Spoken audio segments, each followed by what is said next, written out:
Herbal Talks. I am Miss Green of Herbal Punk. Today, we have the pleasure to talk to our guest, Reid, a fellow lover of herbs. We will be discovering the healing beauty of valerian. So stay tuned. So, Monica, thank you very much for joining us today. How are you? I'm fine, thank you. Thank you so very much. How are you? I'm very well. I am very, very excited to learn about valerian and to hear you as well. Thank you. I'm very excited to be here. Yeah. So Monica, you really amazed me with your love and passion for herbs, and we would love to get to know you a little better. I know you have a degree in biology and you love hiking in the woods, but can you tell us something more about yourself and your experience with herbs? When I was very little, my mother used to take us for walks in the woods, and I always wanted to know, what's this? What's this? When we were little, it was raining one day, and we found these umbrella plants, and I was fascinated with them. And for years, I had no idea. We just called them umbrella trees. Turns out it was mandrake, and we just loved them. And when I was in high school, I did a project on edible, what we call edible weeds, but really they're edible herbs that you can find out in the wild, like dandelion, sorrel, clover, Japanese knotweed, and all sorts of different things. And that was a fun project to do. So I learned an awful lot about what you could do to eat wild herbs. And it's just been something I've been fascinated with for a long time. Sounds very interesting. I love the little story. It sounds like a very nice upbringing as well. What is Japanese knotweed? What? How did you say it? Japanese knotweed, and not Knotweed. KNOT, knot. And Japanese knotweed is actually an invasive plant from Japan, I believe. And it looks an awful lot like bamboo. It grows quite tall, like maybe taller than myself, but not that much taller. Long stalks that look an awful lot like bamboo, but it never gets much bigger than about that. And they're segmented pieces, and they have jagged heart-shaped leaves. But if you take it when it's young and tender in the spring, and you can peel the skin off of it, what it is left behind is a hollow, tender herb that tastes an awful lot like rhubarb. Quite yummy, kind of like kind of like grapevine tendrils, that kind of tart citric acid taste. And Japanese knotweed, I know, has been used for some medicinal properties.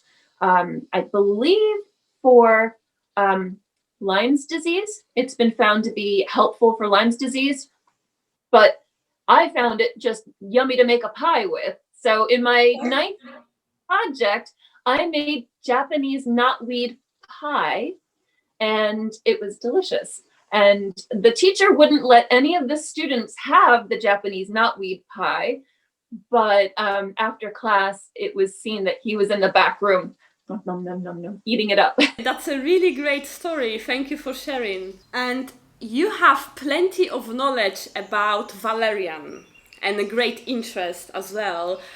I was wondering, why valerian? What is so special about valerian that attracts you to this particular plant? Valerian was the very first herb I learned about through the Utica Herbal Study Group. It was a local study group, and we drove there, and I had the wrong address. So I drove somewhere else.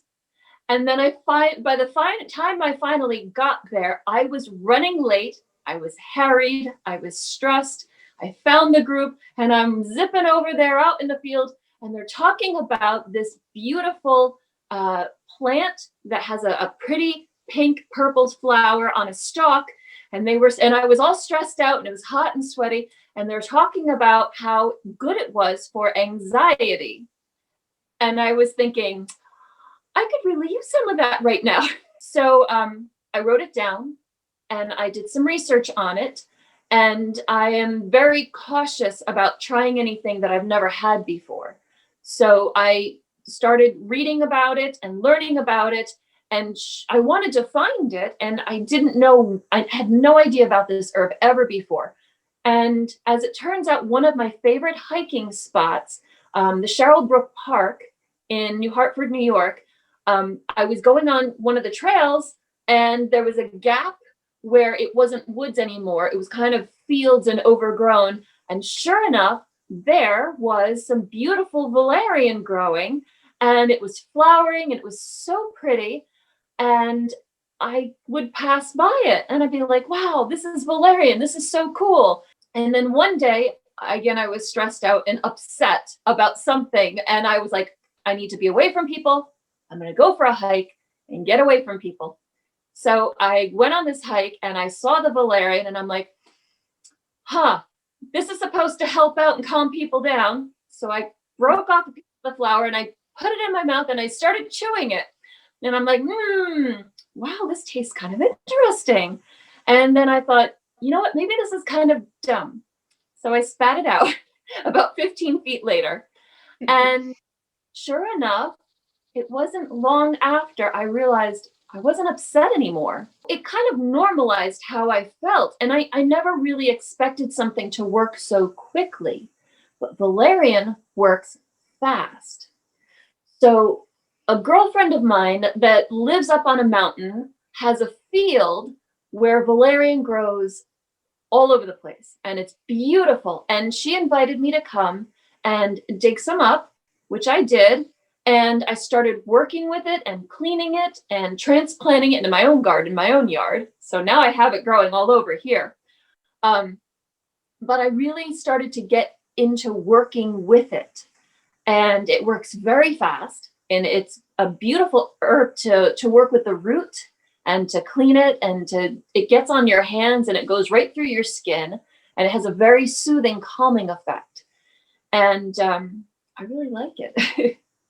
Wow, amazing. Thank you so much. That's a very, very lovely story and examples as well. I made before valerian capsules. I don't know if you can see. Yes. Yes, because I found the smell of it was really unpleasant. So I once made a decoction, but I've decided to make capsules instead. What I think it is that smells so strongly is a combination of actinidine, which is the pheromone for a variety of insects, and it's also a cat attractant. And it's something that's in cat urine, but it's one of the chemical attractants that draws animals to it. It's also a scent in valerian that's associated with foot odor, because the bacteria that grows on human skin is a part of that, that produces that same chemical. And it's also in some cheeses and some used beer hops. So, but the thing is, it also creates undertones of a musk that can be used in perfumes. So it's this strange earthy scent that in dried form can be way overpowering and strong. In fresh valerian, however, fresh valerian can smell much brighter and much more pleasant, but it definitely has a lot of funk to it. When I make a salve, I will soak fresh valerian in coconut oil. You can rub it on your skin and it sinks right in, and it doesn't smell terrible when it's all done. So that's kind of neat. So maybe you can share some more products with us. Do you have anything else that you can share with us? I do make the Valerian Con Bomb, which usually I put it in little tins, and I will take fresh valerian root right after I've harvested it, and I will put it right into organic, unrefined coconut oil, and that is raised up to a temperature to make it melt. So at least 76 degrees or warmer, coconut oil will be a liquid. And then I'll soak it in that for a couple weeks, and I will strain it out and discard that. And then I will put in fresh valerian and kind of keep cycling it with fresh valerian over a course of 3 or 4 weeks until it's really saturated.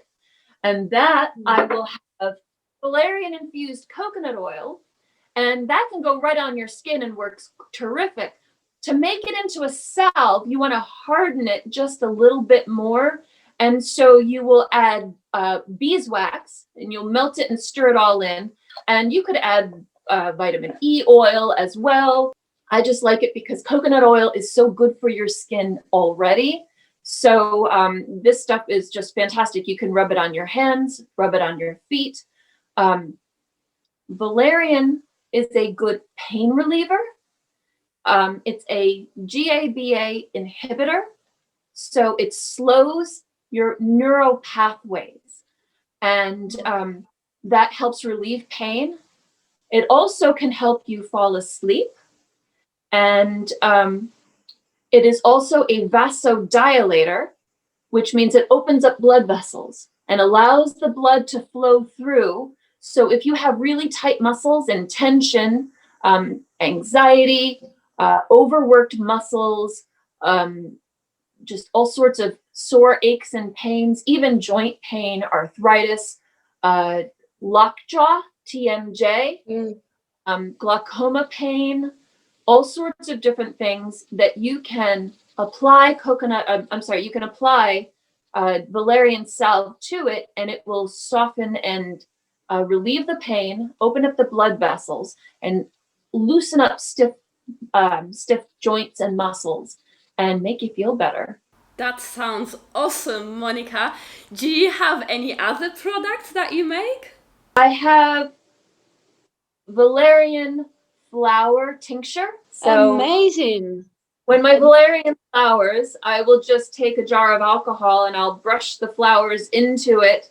And I'm going to usually brush them into my hand and make sure there's no visitors along with it, because valerian flowers attracts all sorts of little friendly little spiders and so on and so forth. So I make sure that they're clean first, and you hold it out in the sun, and the sun kind of makes the little buggies go away, and then you just drop them right into the alcohol, and it makes a beautiful, nice, clean alcohol tincture, and it's lovely, and it's not quite as pungent as valerian tincture made with the root or the actual capsules.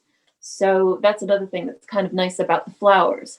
The entire plant of valerian, from the roots to the flowers to the stems to the leaves, all have active ingredients and have been used throughout history.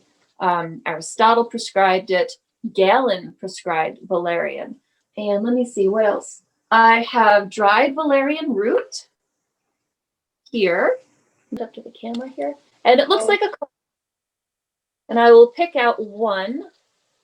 I don't know if you can see it on the camera. Yeah, I can see. It looks like thin kind of hair. This is active valerian root. When they put it in capsules, they either break it up into the capsule form or they grind it into a powder. I like the root broken up like this, which I've just dug up, washed, and dried on a paper towel, air dried it, and then stored it. But when I need some, and I want it to work for a long time, or as long as it can, I will take a root like this, and maybe about this size, and I'll just chew it up and eat it. So it tastes pungent, a little like perfume. It has a little bite to it like perfume, which you shouldn't taste perfume, but if you ever have accidentally, it has a perfumey bite. Now, if you notice I slow down a little bit, it's because the valerian will be working. But immediately in my mouth, it starts to go right through the lining in your mouth. And as you chew it up and swallow it, it starts working right away. But the neat thing about taking a root and you chew it up in kind of loosely and swallow it is, if you want to go to sleep at night and you want it to help you sleep throughout the night, it takes some time for your body to break down the entire root. So if it's in powder, it may work fast and then you're done. If it's a tincture, it works immediately and then it's done. And it may not help you sleep the entire night. It might just help you fall asleep. And then it'll be in your system for a little while, and then it'll wear out.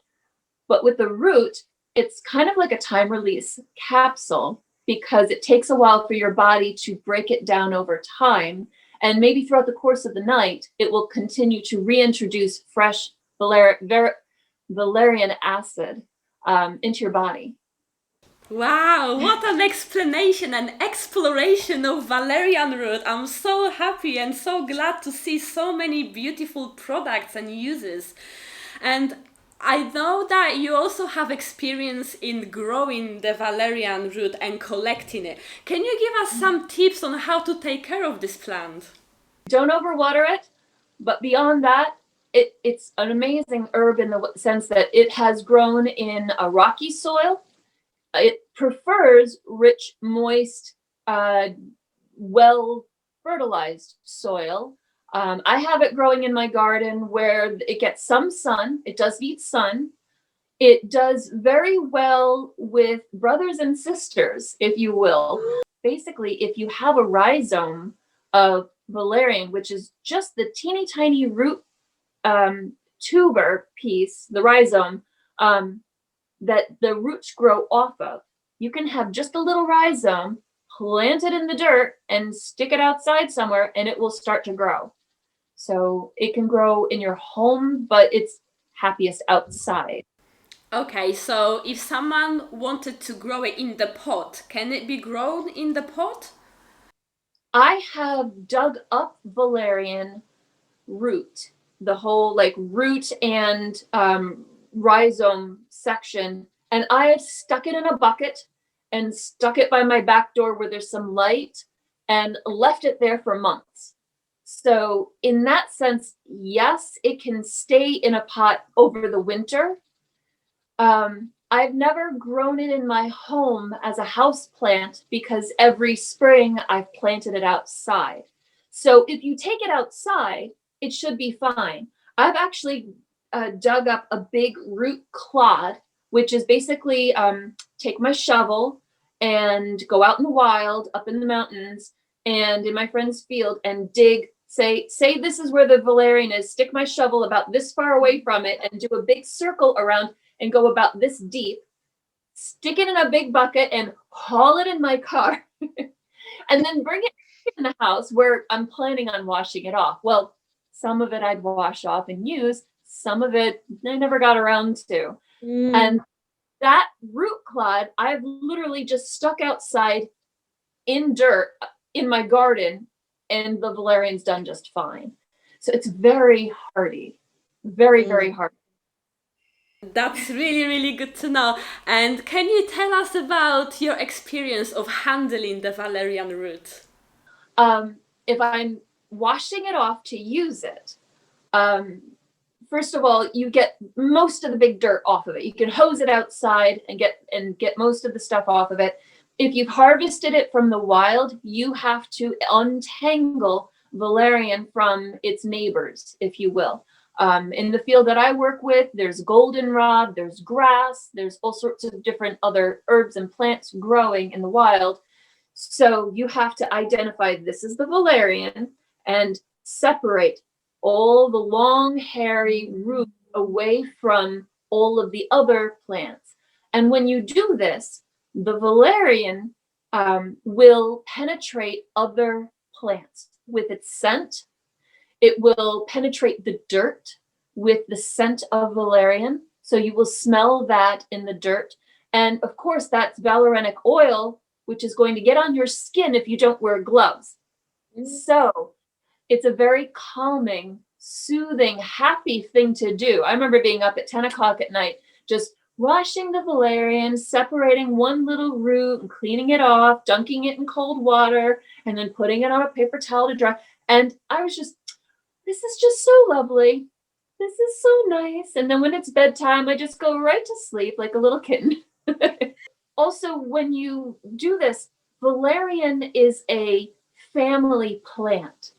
You will have the parental, this is the parent one that you're planning on working with, and then attached to it by one little root offshoot. It almost looks like an octopus.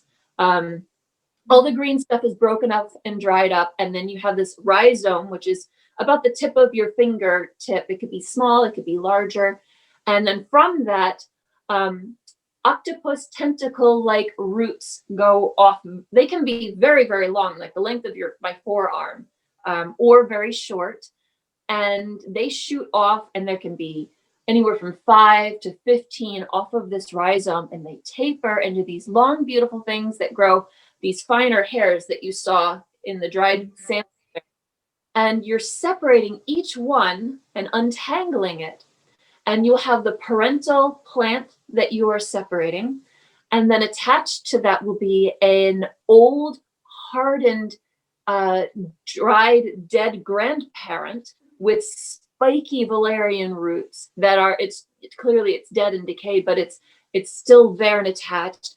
And then curled around that will be this itty bitty little baby valerian plant with one little tiny green bit of offshoot from it.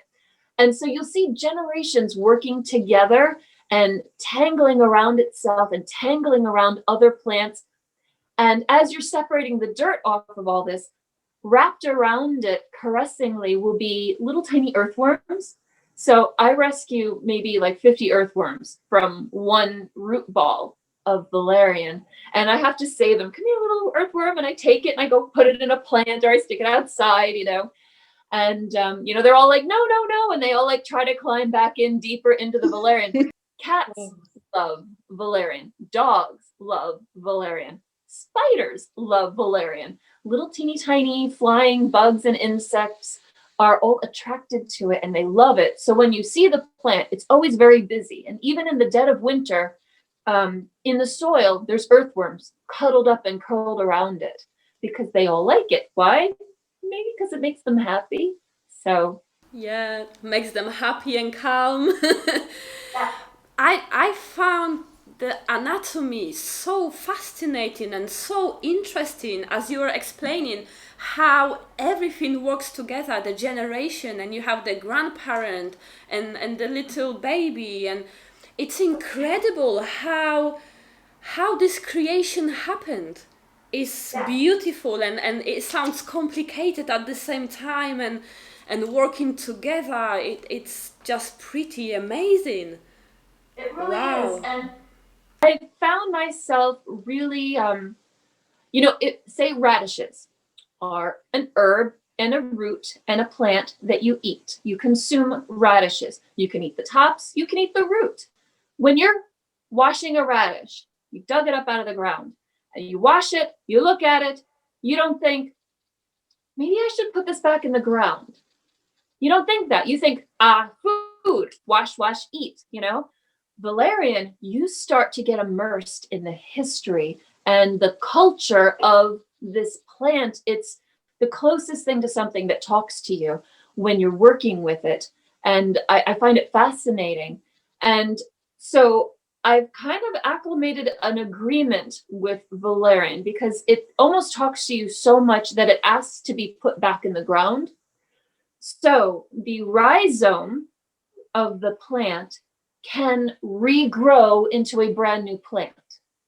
So what I will do now is when I harvest fresh valerian, whether it's in my garden or wild up in the mountains, in a field, I will always wash it off, clean off the roots, take off what roots I'm going to use, wash them off and reserve them.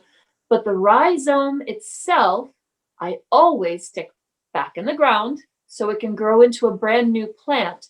And many of the valerian plants that I have growing throughout my yard are from baby rhizomes that I would just replant, and they come right back and grow into brand new plants. Thank you so much. Now I know a little more about valerian, and I can appreciate this plant more, because I remember when I was working with valerian, I was like, oh, the smell and this and that. But now, after speaking to you and finding out more about the root and how the generations are working together, and the properties of this plant and the anatomy, the complexity, I really, really appreciate valerian so much, to the point that I will, when needed, take my valerian capsule. It really is amazing. And how would you say people can consume valerian responsibly? I would say there are some people I know that have chronic illnesses that hurt their bodies all the time. One girlfriend of mine has glaucoma, and it creates unbearable pain that prevents her from sleeping. Another friend of mine had lockjaw, which she calls TMJ, where her jaw was so tense from anxiety that for a week or two she couldn't sleep. Other people have rheumatoid arthritis, or they have chronic joint pain, and so on and so forth.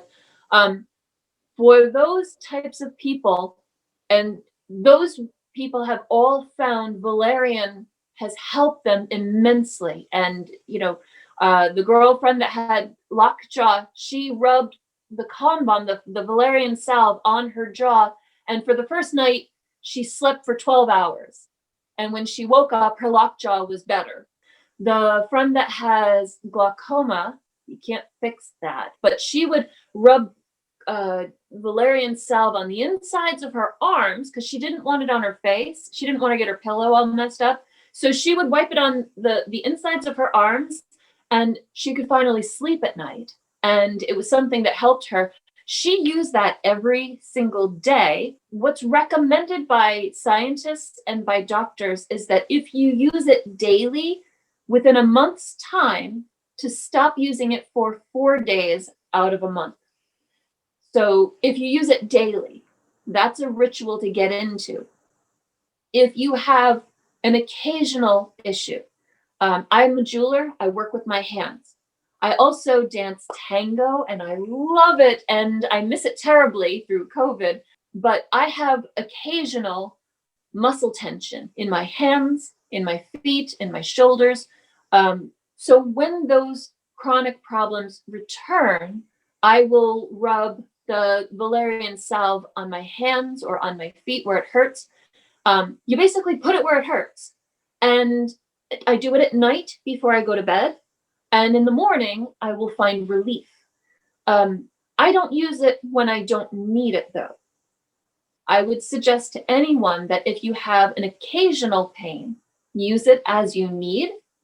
If you have a chronic pain and need to use it daily, I would say out of a month, take a 4-day break, and then you can go back to using it. And that helps your body get rid of anything that shouldn't be there, basically. Very helpful. Thank you very much for clarifying this. Any contraindications or any side effects? Valerian has been deemed by numerous references. I've done a lot of research on this. One of the safest things you can take. Now, that is me not telling any audience, go try valerian. That's me saying, read up on valerian. Always, always do your research before you try something new of any herbal product, any other alternative product, even medicines your doctor prescribes. Research it first. Learn the side effects, learn what it does to your body. And I would suggest the same with valerian. It's just the responsible thing to do. As far as side effects, all the side effects that have been listed as possible were mild, and they were the same as placebo. So it's debatable, did it cause these things or not? However, headaches, nausea, dizziness, things like that, mild symptoms, nothing severe, nothing life or death. Valerian is an anti-epileptic, as well as a number of other properties. So it can help with a lot of things. One caution I would say is that while valerian has been deemed by scientists and doctors as safe during pregnancy, I would suggest caution if you're pregnant. If I was pregnant, I would not use it for numerous reasons. One being the most important is that they don't know if it passes the blood-brain barrier. Being that it affects neurons, It's a GABA inhibitor. It slows how neurons work. It slows your brain. It's a sedative, a natural sedative, but a sedative. We don't know how it will affect a new unborn baby and how their brain function will be. Valerian intake on rats, the rat fetuses had a slower uptake of zinc. They had reduced zinc in their brains. So I'm not sure exactly how that correlates with humans, and that's the only negative thing that's been associated with it. But I would caution, not when you're pregnant. Also, I would only give it to children in an emergency. And I wouldn't give it regularly to a child unless it's a serious, extreme circumstance and the alternatives could be worse. My son Miles was about 7 years old. He had a cold for a couple days. And then one afternoon, out of the blue, he started screaming. And he's like, oh, it hurts, it hurts. He had an ear infection, severe. And he was screaming at the top of his lungs. And I mean, 5 minutes earlier, he wasn't crying. So I'm rushing him to the doctors. I'm rushing him to urgent care. And we get in there. And of course, we're waiting for the doctor. And you're inside this little office and you're waiting and waiting. And he's crying, he's screaming, Mom, do something, Mom, do something. So I'd opened the door a bunch of times and the nurse kept shutting it. So there wasn't much else I could do except literally go grab a doctor and drag him in. And even that, what would that do to fix it? So I rummaged through my purse thinking I'll give him candy. I don't know. And I found a little tin of the Con Bomb. And I thought, I'll try it. So I took some Con Bomb and I rubbed it behind his ears on both sides. And he sat there while I did it and he stopped crying.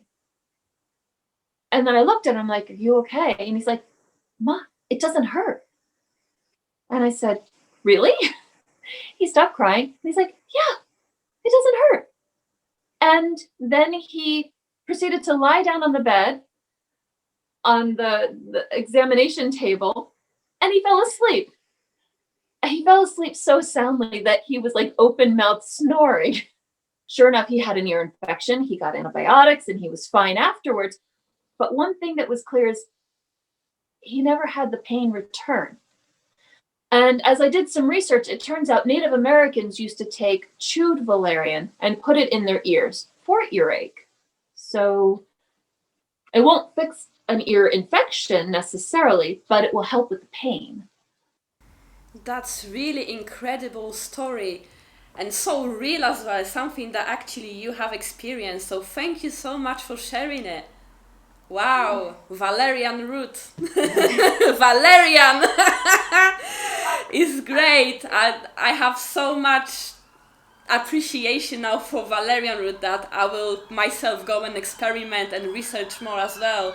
And I'm so happy that I had this conversation with you because it's so important to make everyone aware as well of this wonderful healing herb that can not only help with pain but can calm you and soothe the anxiety and your anger and nerves and everything. So I'm so grateful.